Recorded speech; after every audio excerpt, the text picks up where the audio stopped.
I'm Jeff Philbin, and this is Dinner DeeAs, crowdsourcing with the top chefs to bring you the answers to the ultimate question: what's for dinner?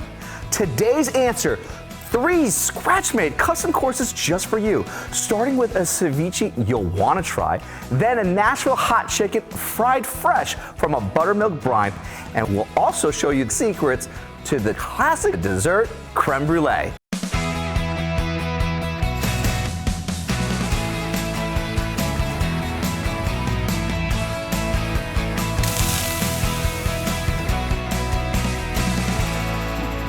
Joining me for a return visit to the Dinner DeeAs kitchen is Chef Matthew Zeppeli, Creative Culinary Director for the Seminole Hard Rock Hotel and Casino Tampa, where he oversees 11 restaurants and 14 kitchens. Thanks for finding time to make it back to the Dinner DeeAs kitchen, my friend. Thanks for having me. Happy to be here. Last time that you were here, you shared your recipe for the only bolognese sauce that you'll ever need, which he served up with a fettuccine and as part of a luscious lasagna. And if you haven't seen it, watch the episode over again and grab the recipe at dinnerdeas.com.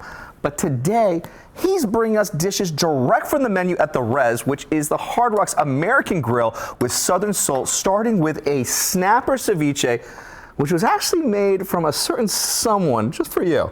Well, yes, it is a special dish to me. This style of ceviche was actually prepared for me by my wife when we first met. Nice. So this is an ode to her and the way she likes to make it. What I do to make the sauce, which we call leche de tigre, or tiger's milk, we use some of the fish to thicken the sauce. So any of the scraps off of the fish, I'll throw into the blender, and that just acts as a thickening agent for the sauce. Okay. And so what you see me doing here is I'm doing just a nice cube here. Mm-hmm. And if you want to take over on that, I will get to making this leche de tigre. I'd love to. And how thick do you want any of these pieces to kind of be? We want like a beautiful 1/4-inch dice. Got it, heard.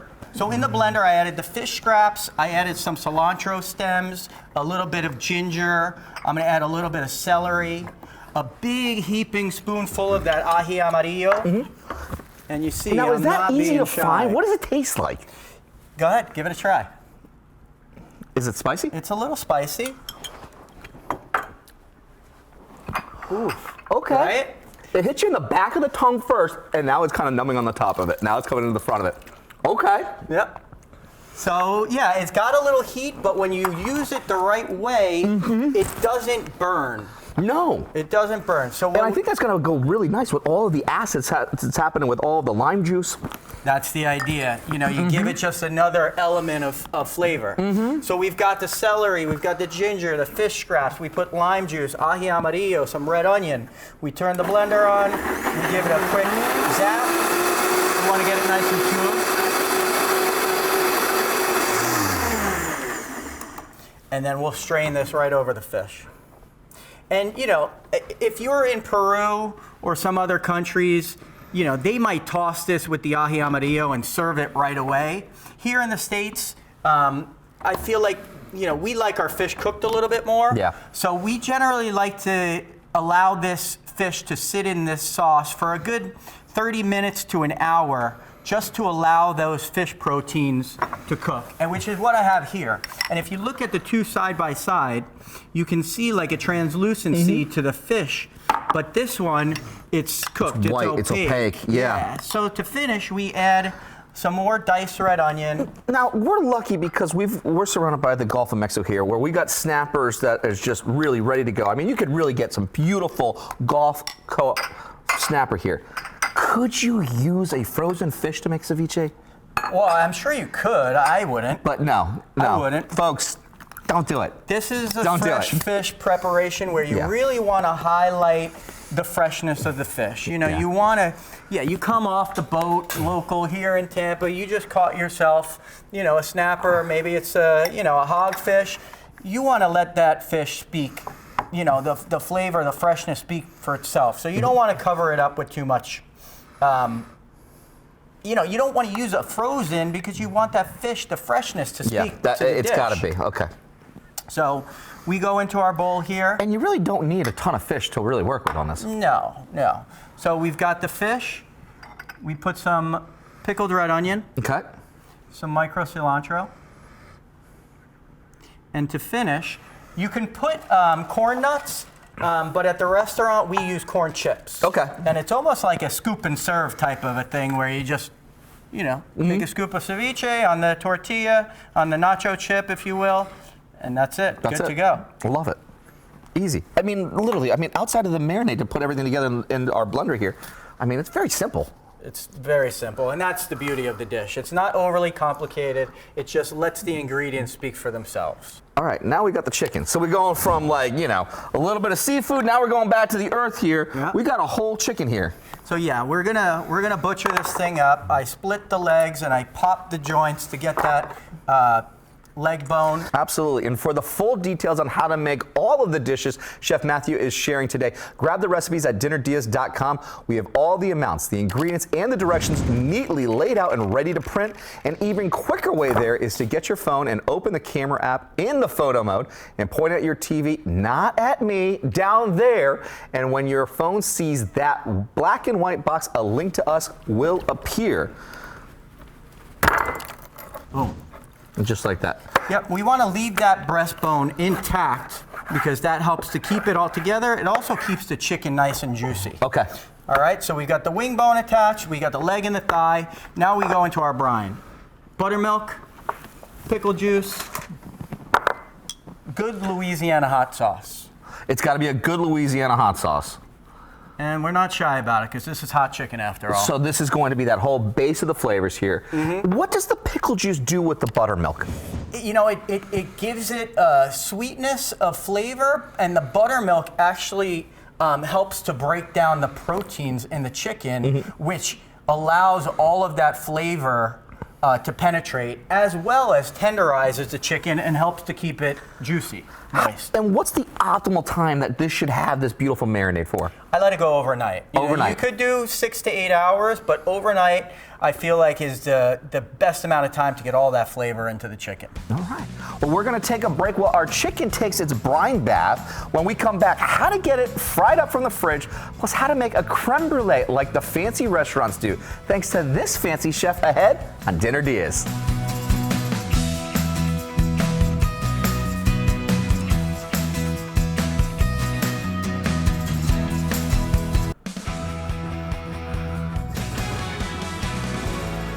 Welcome back to Dinner Diaz. Today, we're joined by Chef Matthew Zeppeli. He's the creative culinary director for Seminole Hard Rock Hotel and Casino Tampa, and he's sharing dishes straight from one of the restaurants, the Res Grill. Before the break, we went hot and cold, starting with a snapper ceviche. We diced up our fresh fish, putting the scraps into the blender along with the ají amarillo paste, ginger, celery, red onion, cilantro, and lime juice.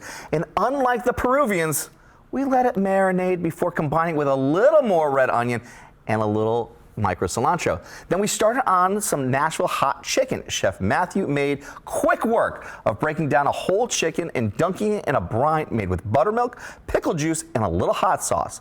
And for the best flavor, you have to resist the temptation to fry it up straight away. So we have some that we already prepared earlier. Yes, this has been brining overnight in that mixture with the buttermilk, the pickle juice, the hot sauce. Now, in order to get that nice crispy outer crust, we start with a little bit of all-purpose flour.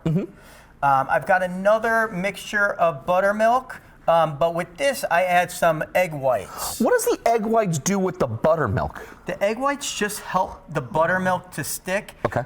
There's also a lot of water content in egg whites, so it helps to thin down that buttermilk a little bit, because otherwise the buttermilk could be too thick and it creates almost like a batter, which we're not looking for on this. Okay, so we just want to have it just stick and just be a glue. Okay. So flour, buttermilk again, and then the last thing we have here is a mixture of all-purpose flour. We use paprika, we've got granulated garlic, and a whole mess of other spices, kind of like, the 100 that you expect to find in other restaurants. So this is an opportunity to actually play around with what you might have in the pantry too, and just say, hey, I want to add this, I want to add that, because I want to make that rub. Okay. Yeah.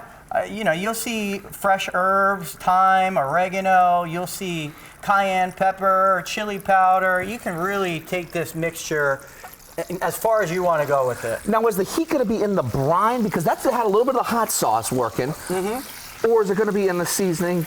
Is it both? It's both. It's both. We start with a little bit of hot sauce in that brine, but then we finish it with a really spicy cayenne-based hot sauce, which we'll talk about in just a little bit. So this goes in, we're at about 325 degrees. This will cook for about 12 to 15 minutes till it gets nice and crispy on the outside. We want to reach an internal temperature of about 165 degrees.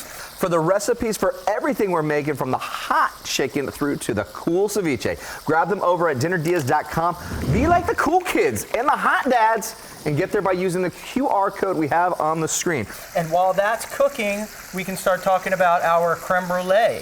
So we started here with what was inside our pot here. It was a combination of sugar and a little bit of water. And we cooked that till we got a nice brown color. Now we're going to add heavy cream and whisk that all together. Perfect. Now, is this one where you want to just pour and dump, or this is slowly add and slowly whisk? Yes, but be careful because it might start to splatter a little bit. So yeah, there you go. You could add it. Now, was this brown sugar? Was this white sugar? What were we working with? That was granulated white sugar. And all the flavor, all the color comes from the cooking of that sugar with the water. So we just let it keep going until you see that nice, rich brown color get achieved just from cooking. And then we add the heavy cream. We'll get all the flavor from the caramel into that cream. We'll let that cook for 10, 15 minutes, and then we'll cool it. Now, is this the color that you're looking for? Yes, nice, rich caramel color. I love it. Well, while our chicken finishes frying up, and at the other end of the thermometer, our creme brulee custard cools down, we're taking a break. When we come back, how to get the classic crispy crust on this divine dessert ahead on Dinner Diaz.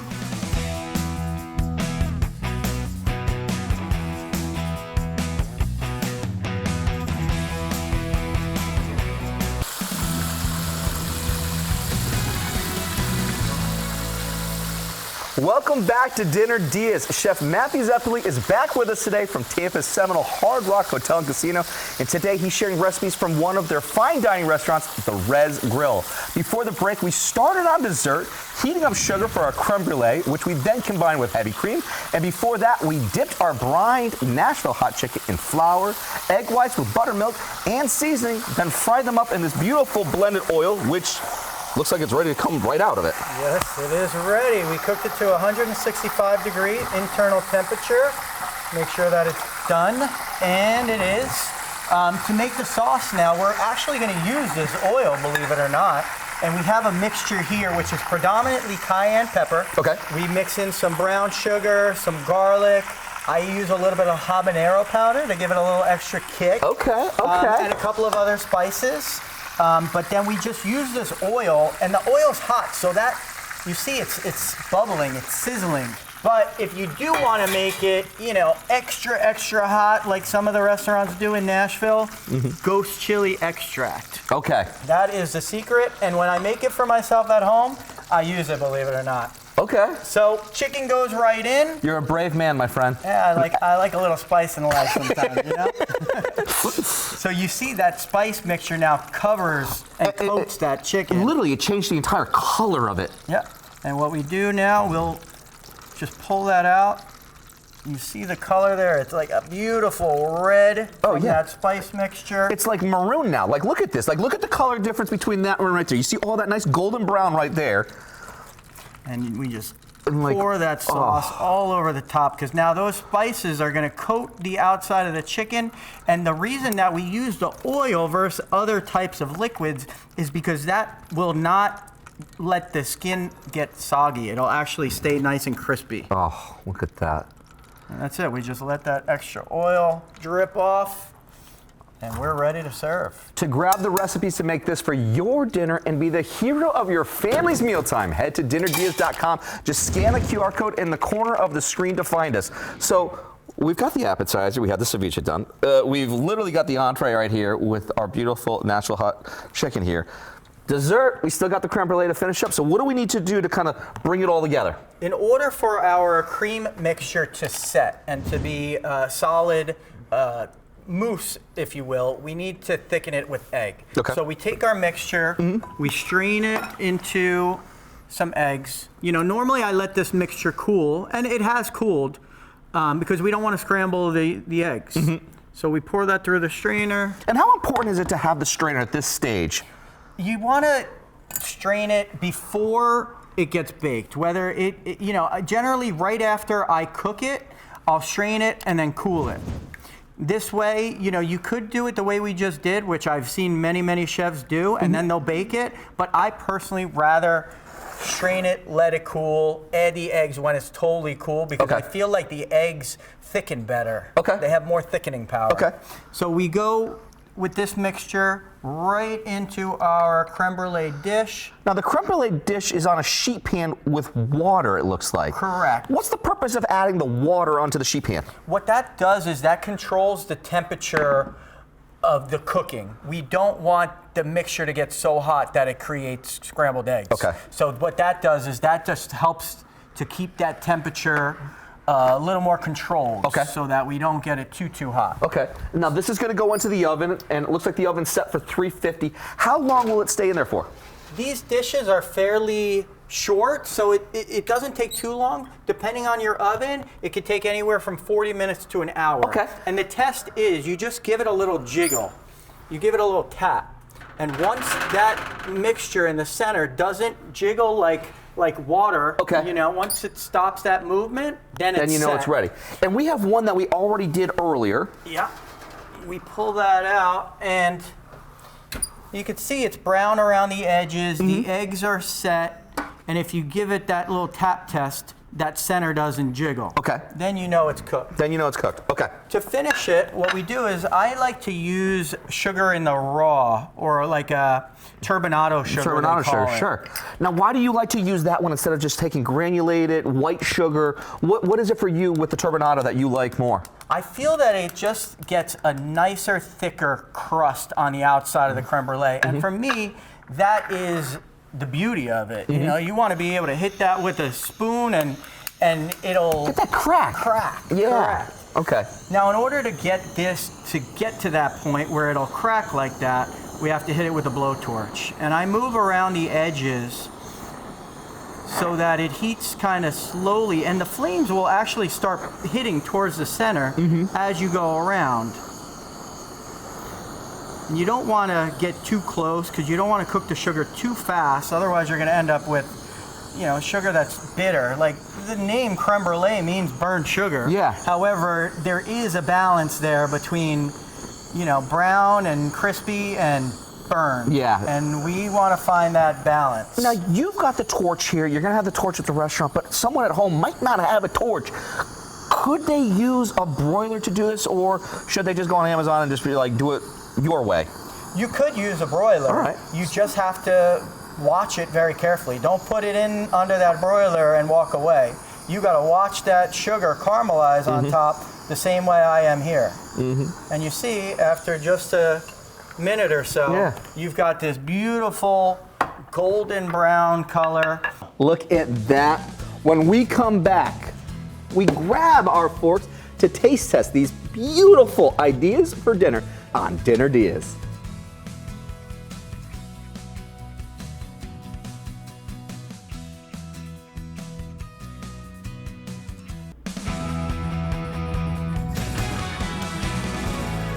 Welcome back to Dinner DeeAs. Chef Matthew Zeppeli is with us. He's the creative culinary director for the Seminole Hard Rock Hotel and Casino Tampa, and we've made it all today from cold to hot, starting with a snapper ceviche, then Nashville Hot Chicken, and we even showed how easy it is to make your own creme brulee, because it really is easy. It is not hard at all. It's all about the technique. All right, where are we going first? Where do you want to start this journey at together? Got to start with the cold. All right, let's start cold. And we'll move into the hot. Awesome. Good. Dig in. All right, so this ceviche was a snapper we started with. Okay, and walk us through some of these flavors that we should be tasting here. Well, you've got the leche de tigre, which is mostly lime. So you're going to get the bright acid. You're going to get a little heat from the ají amarillo, a little bit of that floral ginger flavor coming through, and then the sweetness of the onion. Bright bold, delicious. All right, so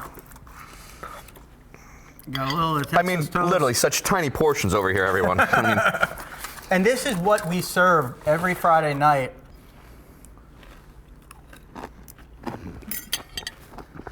Little tingle.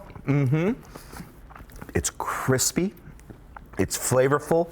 The spices just definitely hit you for it, but it's not like knock you on your socks and it's just like you're out for the count. Right. So good. So good. All right, now we gotta go for the dessert. Do it. Now, before we can go into the dessert, everyone take a little listen in. All right, everyone just be very, very quiet right now.